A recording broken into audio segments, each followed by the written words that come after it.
Welcome to the Page One Podcast, a podcast featuring a variety of guests and thought leaders on topics ranging from digital marketing, sales channel strategies, influencer marketing, best-in-class product launches, and all the details about how to accelerate sales.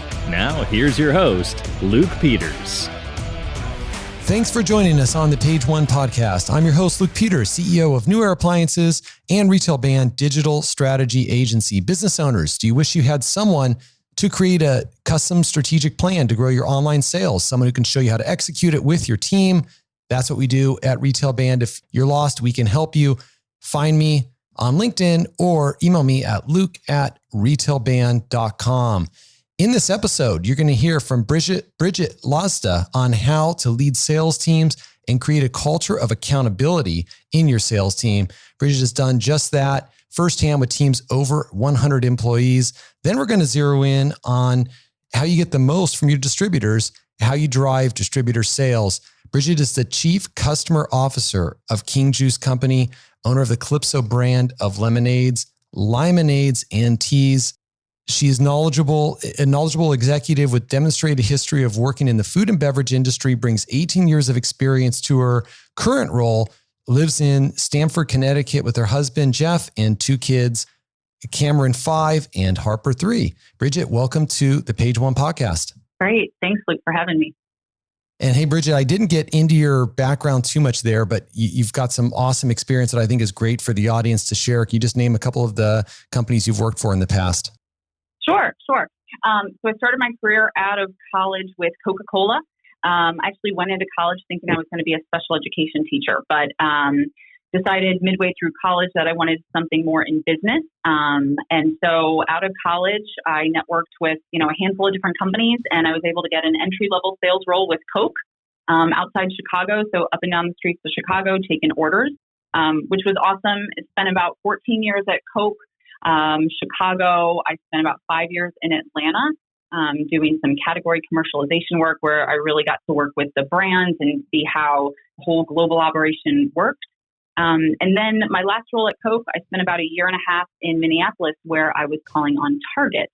From there, I moved to Connecticut and joined Heineken USA, which is based in New York. And at Heineken, I was leading the national customer team. So a team of about 100 people. Calling on customers such as Walmart, Kroger, 7-Eleven, to Buffalo Wild Wings and Hilton, and really, really awesome experiences at both of those companies. And, I had spent a lot of time in big company and was looking for something a little different, and this King Juice opportunity came, and I'm thrilled that it did. Lucky to have you here. And like I said in the intro, we're going to focus on sales leadership and accountability, which is, we'll get into it, but it's so important because I think when, communication is clear and objectives are understood, a leader, if they can bring accountability to an organization, it just makes a world of difference. So we'll dive into that. And first, why don't we talk a little bit about Calypso, your current role, and maybe just talk about the products you sell and who you're selling to. Sure. So Calypso, lemonades, limeades, and teas, we are the fastest turning lemonade in the category. So Calypso is on fire. We've got a sales team of 22. We're spread out across the country. We do have quite a good international business as well. And so our folks domestically, they're spread out from, California to Florida up to New Hampshire. And our team is broken out by geography. So we have the Northeast, Southeast, Central, and West team. I actually double up on leading the Northeast team as well, and hired a region sales manager for the New York metro market. So we've got region sales managers that call directly on our distributors and on regional chains in their geography. We also have 3 mass merch specialists. Their roles are to call on primarily to Walmart. And it started out as a role where, we weren't on the shelf at Walmart, but we're getting some success locally selling in, working with the distributors. So we've got 3 mass merch specialists that focus primarily on Walmart. And then we have a business development rep on Florida, as Florida is one of our key markets to strategically grow. And then they report up to the directors, Southeast, Central, and West. And then we also have 2 key account directors, one for the East and one for the West. And then our central director, he also calls on our Kroger business and Quick Trip business. Okay. And quickly about like customer concentration, I'm sure you can't give away exact numbers, but I guess the reason I'm asking that is you have, like you said, I think about 22 people, and then that kind of goes up to regional leads. How much of the business is, mostly Kroger and in larger stores, or is it actually, pretty diverse with the smaller businesses? And I think the reason I'm asking that, just, the context might be helpful, is because a lot of, obviously we have a lot of business owners listening, and now there's been a lot of consolidation, right? Especially online, with 5 or 6 or 7 big, sites who dominate online. And then some of the smaller stores, have lost a little bit of that strength. So it's like, how much of your team is focused just on a few large accounts, or is there actually a big opportunity that you have on building a lot of these smaller accounts? Tremendous opportunity building on the smaller accounts. The majority of our business is all off-premise. So for those that aren't familiar, off-premise would be your convenience, your grocery stores, et cetera, and on-premise would be restaurants, et cetera. So there's a very small percentage of our business which is on. We do very little online also because, we're glass bottle and we've really been focused on the brick and mortar, and probably maybe get the chance to talk about this later, but that is how we are working differently with customers now, is as a lot of their business, and especially as that's been ramped up through COVID, has moved to order online, pick up in store, or delivery. We're trying to work with our customers on that. But to your question, we have tremendous opportunity in the regional small chains. We have fantastic distribution at Kroger. We have a ton of opportunity with Walmart, and then, a few of the other larger convenience players, Wawa, Casey's, for example. We have great distribution. But as it relates to regional chains, we have not really been able to take advantage of as much of that. But I'd say over the last 18 months, it's really been a huge focus of ours, where we have started to evolve both the director of sales and the region sales manager's role to be more of a hybrid on not only managing the distributor business, but managing those regional chains within that geography as well. I like to refer to it as just a mayor of that geography. And so they're already working closely with the distributors, and then can work even that much more with, say, the distributors chain person that probably has great relationships with some of those regional chains. And then us building that capability on our end, evolving from working, just with the distributors to broadening that and calling on regional chains as well. And how do you manage that? So let's talk about the accountability question here. Do you have maybe a sales strategy type of document, or how is it, with all the accounts and the number of people that you're managing, is there like some sort of meeting cadence that you're having weekly, and then some sort of reporting structure? It'd be great to understand how you put all that together. Sure. Yeah, I'm really excited about the tools and resources that we are enabling our team with. So we use a system called Shelf Space. It actually started, or the way that we were using the tool originally, was for those mass merch specialist roles, the MMS roles that I mentioned, that were primarily focused on Walmart and the business development rep, going into individual stores and logging that information, and then being able to use that as a follow-up with the distributor. Well, in speaking with Shelf Space, we wanted to have something that was more of a CRM, a customer relationship management tool. And so we worked with Shelf Space for a couple months to evolve from just using it as a, store-by-store tactical sell-in execution tool to more of a CRM, where we have loaded every possible customer that we know, whether we do business with them or we don't. And we've got what we call a headquarter dashboard tracker, which would give all the information about that retailer as well. Who's the buyer? What's their email? What's their address? And where do you get all that information from? Who, all the data, the buyer information, where do you get all the target details from? Yeah. So some of that we had, some of that we would honestly find online. Some of that we would work with our distributors on, who's that contact, and updating that information there. And so from there, our team is using that to update. So right now we are just in the middle of 2021 sell-in.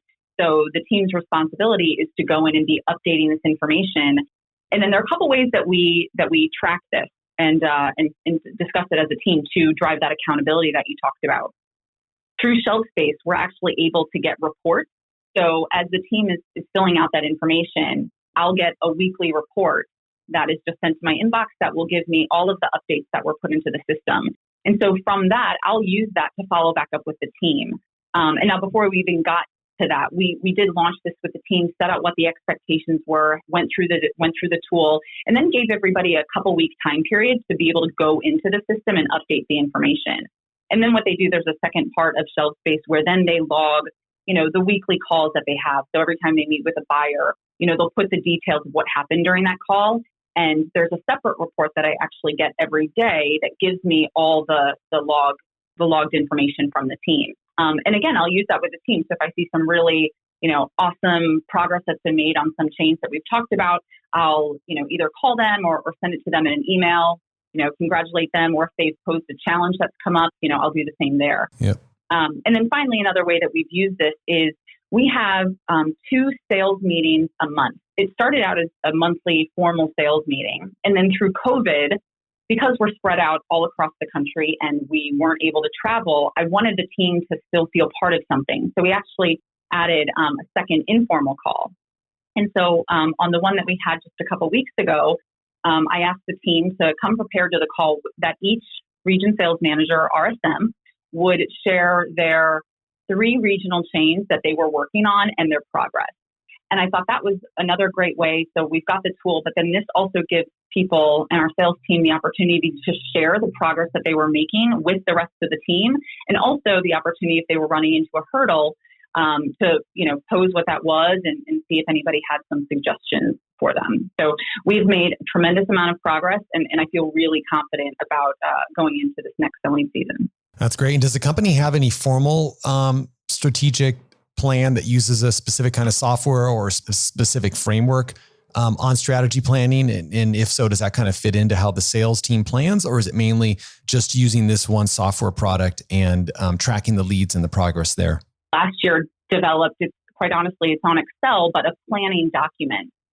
And then we have a few others. Another one is called our CPW, our customer planning workbook. So we start with a planning document. It's a huge built out Excel spreadsheet that's got many, many tabs and lots of formulas in there, where the information from shelf space, all that customer and retail customer and distributor information is in this planning workbook. And so, we'll plan down to the SKU level, how many expected SKUs we think we're going to get, the projected rate of sale or velocity by week. And then this year we actually added a probability factor in there to really give us an idea of, what our volume and distribution targets could be for 2021.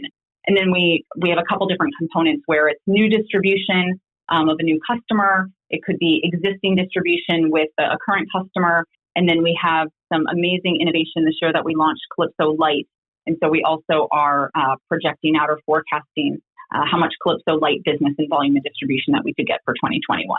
What about how many total customers, unique customers? Because it sounds like the way you're talking about it, that even if it's a chain, that could be counted as one customer, or is each store, if they're making individual decisions at the store level, is that counted as a customer? And if, however you look at it, how many total customers, and just to give, listeners a scale of how many leads you're going after. Sure. So there are hundreds of chains out there, especially if you take the regional chains out there. So we'll look at a chain and consider that, call it 10 outlets. So there are hundreds out there. And then you also look at a massive chain like 7-Eleven, which there's a headquarter of 7-Eleven in, Dallas, Texas, but so much of the selling with 7-Eleven is done at a store by store basis. So, there are thousands of outlets that we're actually in, and probably hundreds when you think about, the actual chains. So you've got your big grocers, and you've got your regional chains, convenience store chains, and then, like I said, down to the 10 store regional chains that we're going after. Yeah. No, that's super helpful. I bring it up just because every business is different, right? And sometimes, like I said earlier on, some businesses are just the way they're built or the categories they're in, they're only focusing on 5 or 7 or 8, big customers. And it looks like, having that CRM and all of that data is so important in your business, because there's just so many different, huge potential for additional customers, and you already have a ton of customers. So it just fits into that business model. As we started, you have a ton of experience with Coke and Heineken, and I think VP of sales at both of those companies.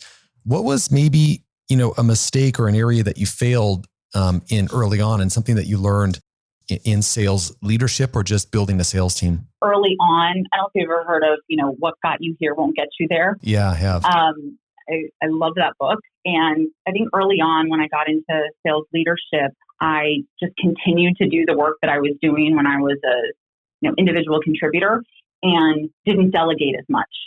And so by not delegating that, I was taking on more. And then what I realized on later is that I wasn't giving people the opportunity to succeed or make mistakes on their own. And when I think about, my career progression and the opportunities that I've been given, it's because people have delegated their work to me and given me that opportunity to, do an awesome job or make mistakes and grow from that. And so that's something that I really think about a lot is how do I just continue to give people those experiences and delegate more? Because people are there to do a job and people want to do a great job, but you have to give them that opportunity to do the great job. Yeah, that makes a lot of sense. And kind of leading, I guess going from that question, what are 1 to 2 key skills that you think most sales leaders could improve on, or something that you've learned over time? Obviously, you talk about delegation. Sales leadership, it can be such a vague term. Like, what does it really mean? And I really feel accountability is so important because it improves kind of communication and clarity. But I'd love to hear from you what you think are, some areas that sales leaders or even aspiring sales leaders can look to or try to work on. And leading a team, I think the biggest thing, and it probably sounds easy, but honestly, it takes a lot of work, is building a process and routine to track, rank, and publish on the initiatives that you want to hold your team accountable to and yourself. And, I'll give this away if anybody from King Juice, Calypso ends up listening to this podcast. I'll put reminders in my calendar on when to follow up on certain things. Because that's my way of holding myself accountable, saying that I asked someone to do something and I need to hold them accountable. And then here is my follow-up to do that. So we do that through a couple different ways. We have a scorecard, we actually have a scorecard for our distributors, which drives accountability for our region sales managers. And we have a scorecard for our region sales managers as well. And I think most salespeople are really, really competitive and nobody wants to be on the bottom of a list. And so, but being consistent with that. So as a leader, if you're, requesting something or you're saying you're going to hold people accountable, or this is an initiative for your sales team to grow sales, then you have to show that accountability and you have to just be relentless on that follow-up and holding people accountable and making people know that, these are the expectations. And then people see you following through on that. Well, I can echo that. And I kind of like what you started with, which is, and I think you said, well, maybe it's obvious. Trust me, it isn't obvious. You talk about building a process, tracking and ranking. Listen, I've had many levels of sales teams. And most recently, we are much more process driven and definitely can see the results of that. And I just think, all parts of business need to be process driven. So I couldn't agree with that one more. And I'm glad you brought that up. Why don't we talk about, key learnings on going from, again, you were with large companies and now you're with a smaller company. What are the key learnings that you've had navigating and making that change? Well, I would say first, it is more work than I have done since probably I started, working a long time ago. But I love it. I absolutely love it. But I definitely underestimated the amount of work because there could be some days when I am the key account manager for Walmart and I'm also working on our international strategy and how we're going to call on, customers and grow the business internationally. I think that there are so many benefits for me from having come from a big company and now working, with King Juice and where we've got a ton of momentum and just a lot of growth opportunity is seeing what could be possible. I've worked with fantastic leaders at both Coke and Heineken and, to be on customer meetings or, different projects with people there and all the resources that are available at those types of companies. And then to come here where our resources are obviously going to be much less, but what's possible. You can see what excellent business development is, what excellent product launches look like and marketing and all of that. And so to be able to take those experiences and then bring it here, and although we don't have the same amount of resources, you learn to do more with less. And that, and you find ways to get it done. And it's really been the most fun and it's also been the most work that I've done in many, many years. two young kids. So how do you it'd be fun to hear like a secret on maybe how you organize your day or any productivity tools or just how you make that work, obviously, and probably even doubly hard with COVID, right? Because I think your kids were 3 and 5. So maybe they're in preschool, but I know preschool was shut down for a while. How do you make that part work? I am really obsessed with my time. And if a meeting is scheduled for an hour and it starts to go over an hour, it starts to, make me anxious because I am, like I said, really obsessed with my time and doing the most within the hours that I'm working as possible. But these also aren't 9 to 5 jobs. My husband and I have a really awesome team relationship where, it's a lot of communication on, look, I've got to be working here. And then I also try to make the time to, take Cameron, my son, to school in the morning, and so I wouldn't say it's a balance because it's definitely not a balance. Like I consider it integration of my life and my work. And so I've tried to make time for the kids and, be there for dinner. And then if I need to jump on the computer later, I'll do that. But early in the morning, I do like to take the kids to school. And it's been challenging, but I'd say during the typical working hours, I try to cram as much as I can. And I try to just stay really organized with what I need to do. And that's why things get prioritized, and stuff that's just not going to help us sell more Calypso is just not going to get done. Yeah, there you go.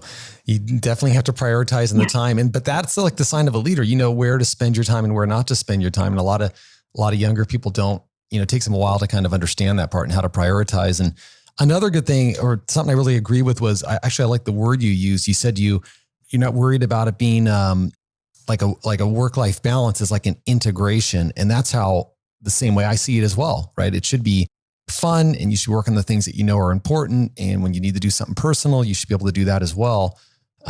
So that was kind of I kind of like that term and how you describe that. Yeah, if I could bring something up real quick, we did a product launch with BJ's, and it started in the spring. And so obviously that was with COVID and things were really crazy. But there were some BJ's. There were a few on Long Island, which is about an hour from me. There was one about 30 minutes north of me. And I had the family drive with me to Long Island as they would sit in the parking lot, and I ran into the BJ's and checked on our 8-pack that we launched with them and talked to the manager if they were available and, came back. So there's a bit of a, needing to think differently about how I was going to work too, and just knowing that everyone was stuck inside the house. But it was really cool. I mean, my kids know what I do. They love Calypso lemonade, and it's fun to bring them on some of the stuff that I'm working on because they find it really exciting and fun for them too. Story. Why don't we move now, from the sales leadership and accountability over to the distribution conversation. And, the first thing is just kind of a question or a thought that I had is, why even use distributors? And maybe this will take a little bit more explanation of your business and the distributor kind of supply chain and how that works in the sales side. But, why use distributors? Are you able to go direct? Or if not, you can kind of talk about why it's important in some cases to use them. First, I would say our distributors are an enormous part of our business. And so they are critically important to our success. We are able to go direct with some, and we do go direct with some retailers, but I would tell you it's really not our priority. And really that's because the distributors have the infrastructure. They have the people, the resources. Quite honestly, they have the strong relationships in the market where they do business that we just wouldn't have as a sales team of 22. So where we do go direct, it's really because it's a customer requirement and it was the only way that we'd be able to get the business. But more, it's because we may not have had the distributor coverage. So there could be some counties out there that just don't have a lot of retailers. And so there just hadn't been a distributor for us. For the most part across the U.S., we have, most of the geographies covered. But for some counties that just don't have the population, we might not have a distributor there, but there's still a retail outlet. And so if we didn't have the distribution there, then we wouldn't have gotten the business. And so that would be another reason why we need to go direct. But really, I'd say, the distributors are so important for us. And I'll just go back to, they're the ones with the people, the feet on the street that are in and out of these stores every day that can help promote our business and the relationships. And we're finding that even more available as we are going after these regional chains in that, again, as a sales team of 22, they're going to have these stronger relationships that will help us get meetings. And I would say over the last couple of weeks, we've probably gotten a dozen meetings because of the distributor, like us working with the distributor's got the relationship with the regional buyer, and they've opened the door for us to get a meeting and share the Calypso story. Got it. So they get the meeting, your team goes and closes maybe with the distributor in the meeting. Is that usually how it works? Yep. Oh, that's cool. Okay. So I get it. And it makes total sense. And they have the infrastructure and then are you managing the accounts afterwards, or is it kind of a thing where the distributor manages the accounts? Like who's actually making the calls afterwards and who's having to handle, questions from the customer? It could vary, but I would say a lot of times, like once we've made the connection, since we then have identified ourselves with a customer lead, then that business could be moved over to us. There are a few instances where the retailers, because the distributor has so many other products that they're working with that customer on, that they just want everything to funnel through the distributor. But as the chains get bigger, that's less the case and more that we would then take over the business. But which is also something that we prefer, just so we can, be there and be able to support the Calypso business. But we have a ton of faith in our distributor partners. So it kind of varies, but ultimately, we've got a chain infrastructure where we would be able to handle those customer calls and business development. Awesome. And are you able to lay out maybe a playbook to win with distributors? You could break it down to like 3 steps or 3 actions. And I mean, just to give it more context, the hard part with distributors is sometimes you don't know what the right distributor is. There could be, let's just take, say, a Walmart. There could be many distributors that'll call on a Walmart, or they might be distributors, or they might be rep companies, or they might be both. And then the other thing is, how do you grade them after you've signed a contract or a deal with them? So it'd be great to hear kind of on your end, if you could just lay out like a quick little playbook and how that looks. Sure. So to break it out to a couple steps, and what has been working for us over the last, call it 2 years or so, is setting up a frequency with the distributors. So we are one of, thousands of SKUs that they have in their warehouse. Everyone is vying for time from the distributor to make sure that you can get your priorities heard and get the buy-in from the distributor. So the one thing was setting some type of frequency. So we have done some work on distributor segmentation. How often should we be working with the distributors? And, before COVID, how often should we be face-to-face? We've obviously evolved that now to video calls and phone calls, and obviously utilizing email as well. So the first would be frequency and figuring out what's the frequency level that we should be meeting with the distributors. The next one is on the content that we'd be providing distributors, utilizing the different data sets that we've got, whether it's using our shelf space. We also use a few other data sets. One is called VIP, Vermont Information Processing. It gets all of our sales from the distributors. We have our own shipment data in what we've shipped to distributors. And then we also have syndicated data like IRI that we use. So putting our story together for distributors and having some consistent content that we'd be providing as updates to the distributors to give them even more confidence on, them distributing Calypso and seeing the growth that we've got has been a real big help. And then third, and this goes to driving accountability for your sales team as well, is on the follow-up and follow-through. So you set the frequency. How often are we going to meet with the distributors? Once a month, once a quarter, twice a year. What's the content in getting our Calypso story straight, utilizing data because we've got such a great story? And then finally, following up and following through with the distributors on, what we both have said that we're going to do. And then you ask, how do we grade? We actually have a distributor scorecard that we use a few of these different data sets that I mentioned. So it could be volume, distribution, innovation, Walmart sell-in, and we update this every month. And that's another way that we use to communicate to distributors. And again, distributors are very competitive also. So they could see within their other group of distributors how they're ranking based on this scorecard. So nothing's perfect, but it certainly helps set up the conversation. And again, it goes to driving accountability and us being partners on how we're going to grow this business. Yeah, and it's really process driven. How much of these processes were set up before you came in, or did you kind of put the majority of these processes in place? Starting, David Kladson's our CEO. He had experience with some of these tools that I had mentioned, and but some like the distributor scorecard, he had been talking about. And then when I came on, we were able to really put it together and execute it with the team. Shelf space, as I mentioned, that was something that the team was just using as an in-store execution tracker.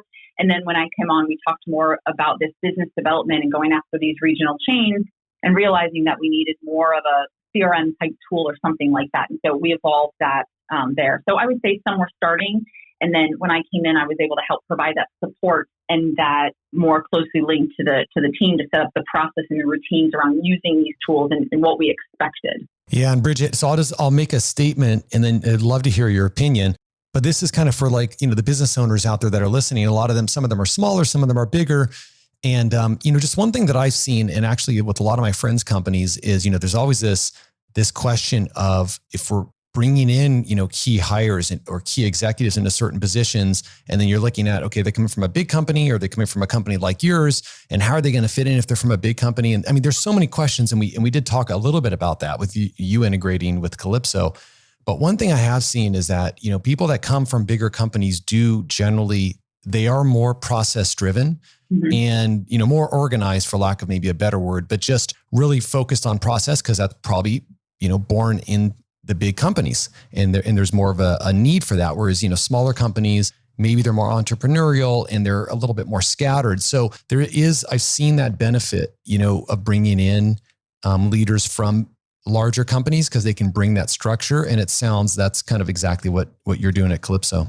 Yeah, I would agree with that. I think the expectations on what the sales team had before and what they moved to as, we were really looking for this growth acceleration on Calypso. And so in order to do that, you've got to change the behaviors to see those results. So I would definitely say that.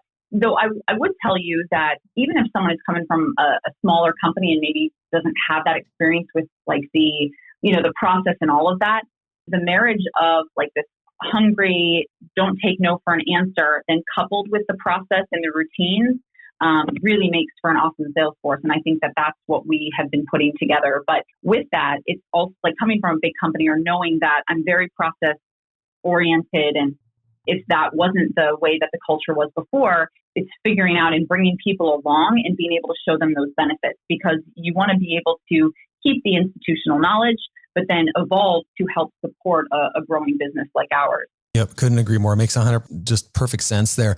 Why don't we kind of finish up with a question about, because you gave a really nice playbook on kind of how to win with distributors, how to grade them, how often you interface with them and how much communication there should be. Why don't we talk or finish here with what are some promotional and pricing strategies that have helped you at Calypso?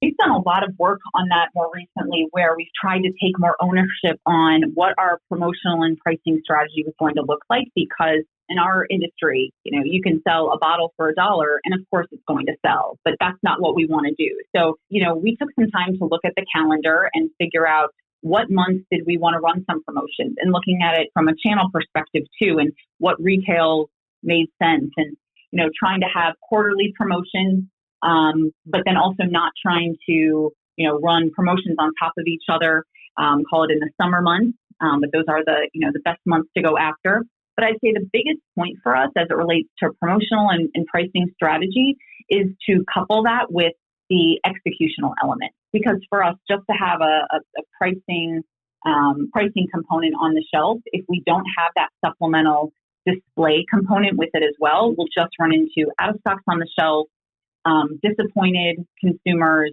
and ultimately an angry retailer if you run out of stock. So, we've looked at our calendar, and I think we continue to do better with that. We're also looking more at the digital coupon space and how we can do more with that. We've just started a little bit of that this year with a few retailers. So more to come, but having a single serve lemonade really helps, and just making sure that we've got the right pricing strategies out there that drive the most growth and margin for the retailer, the distributor, and us is our goal. And how many distributors do you have? And the reason I'm asking this is because, we're talking about promotional pricing. You have lots of customers. I mean, it's hard enough to do promotional pricing when you have 10 or 15 customers. I don't know how you do it when you have hundreds of them and try to synchronize that. Are you having to do that? Or is it actually less because you're working through a distributor and you can do it at that level? Here's your question about distributors. We've got, over 160, I would say. Wow. But one of the great things when I came in, there was a bit of a national pricing that was already set up that the team had had aligned to. It does get very administrative heavy, as, we think about working with the distributors and meeting margin requirements. But for the most part, that hasn't been a huge challenge for us, as it was something that was a bit set in for us already. And again, having a portfolio that doesn't have a bunch of different package types and needing to work on that, which, we'll definitely have to work on in the future, doesn't make it as complex. And so working through the distributors, I'd say there's already been good working with them on pricing, that hasn't been as complex for us. Listen, this is a great conversation. I love the kind of accountability part, and then talking about the processes, and then diving into your business and just understanding how the distributors work. And hopefully, the listeners got a lot of value out of that. How can, listeners connect with you or learn more about you, Bridget? On LinkedIn, so Bridget Lasda, please. And then for Calypso, Drink Calypso, @Drink Calypso. Also on LinkedIn, our website, our Instagram, and Facebook. Would love to have more likes and followers. Awesome. Well, listen, it's been a pleasure having you here. And I want to thank everybody for listening to this episode of the Page One podcast, sponsored by Retail Band, and really appreciate your reviews on Apple and all the other outlets online for the podcast. And we'll see you on the next interview. Thanks for listening to the Page One podcast with Luke Peters. If you enjoyed this episode, please help us out by leaving us a rating on iTunes. Want to double your online sales? Check out www.retailband.com. And don't forget to join us next week with our next amazing guest.